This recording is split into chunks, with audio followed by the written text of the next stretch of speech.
সোমবার ঘড়িতে তখন দুপুর ১টা বাজে।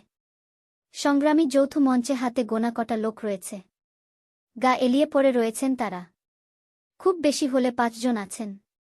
কেন্দ্রীয় হারে ডিএর দাবিতে আন্দোলন করছেন সরকারি কর্মীরা। এই দৃশ্যই বুঝিয়ে দিল এবার ঝাঁজ কমছে। আজকের দিন ধরলে ৫৫০ দিনে পা দিয়েছে আন্দোলন। কিন্তু উপস্থিতি নগণ্য। আগে এমন ছবি দেখা যায়নি। তবে এই আন্দোলন চলাকালীন খেপে খেপে ডিএ বা মহার্ঘভাতা রাজ্য সরকার দিয়ে চলেছেন। তাতে আন্দোলনে ফাটল ধরেছে বলে সূত্রের খবর। এই ডিএ বা মহার্ঘভাতার দাবিতে সুপ্রিম কোর্ট পর্যন্ত গিয়েছেন আন্দোলনকারীরা। কিন্তু মামলা বারবার পিছিয়ে গিয়েছে। কেন্দ্রীয় হারে ডিএর দাবিতে শহীদ মিনারের সামনে আন্দোলন শুরু করেছিলেন সরকারি কর্মচারীদের একাংশ।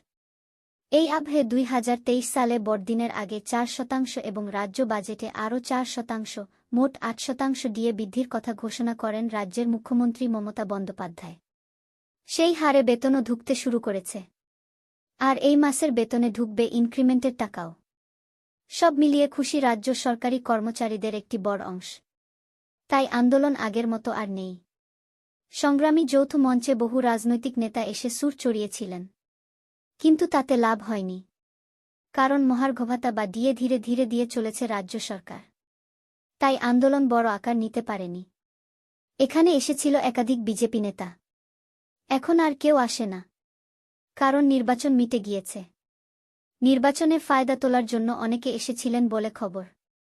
এই নিয়ে সংগ্রামী যৌথ মঞ্চের আহ্বায়ক ভাস্কর ঘোষ বলেন, আজ অফিস থাকে। অবসরপ্রাপ্তরাই মঞ্চে থাকেন।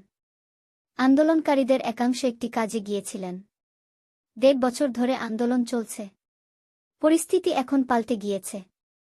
কারণ রাজ্য সরকারের বিপুল পরিমাণ টাকা আটকে রেখেছে কেন্দ্র বলে অভিযোগ। এটা অনেকে বুঝতে শুরু করেছেন। তাই এখন আর মঞ্চের দিকে পা বাড়ান না। রাজ্যের মন্ত্রীরা ইতিমধ্যেই বলেছেন কেন্দ্র বকেয়া টাকা মেটালেই আগে ডিএ দিয়ে দেওয়া হবে। রাজ্য সরকারি কর্মচারী পরিষদের সভাপতি দেবাশিস শীলের বক্তব্য, সুপ্রিম কোর্টে মামলা দীর্ঘদিন চলছে। ফলে সরকারি কর্মীদের মধ্যে একটা হতাশা তৈরি হয়েছে। রাজ্য সরকারি কর্মী ফেডারেশনের চেয়ারম্যান তথা রাজ্যের মন্ত্রী মানস রঞ্জন ভূঁইয়া বলেন, বারবার আমরা বলেছিলাম ছায়া যুদ্ধ করবেন না। মুখ্যমন্ত্রী আবেদন করেছেন, আমি আবেদন করেছি। আমি আবারও বলবো, যারা আন্দোলন করছেন তারা রাজনৈতিকভাবে পক্ষপাতদুষ্ট। ১,৭১,০০০ কোটি টাকা কেন্দ্রের বিজেপি সরকার দেয়নি। কেন্দ্রীয় সরকার টাকা ছাড়লেই আমরা সরকারি কর্মীদের দাবি নিয়ে ভাবব।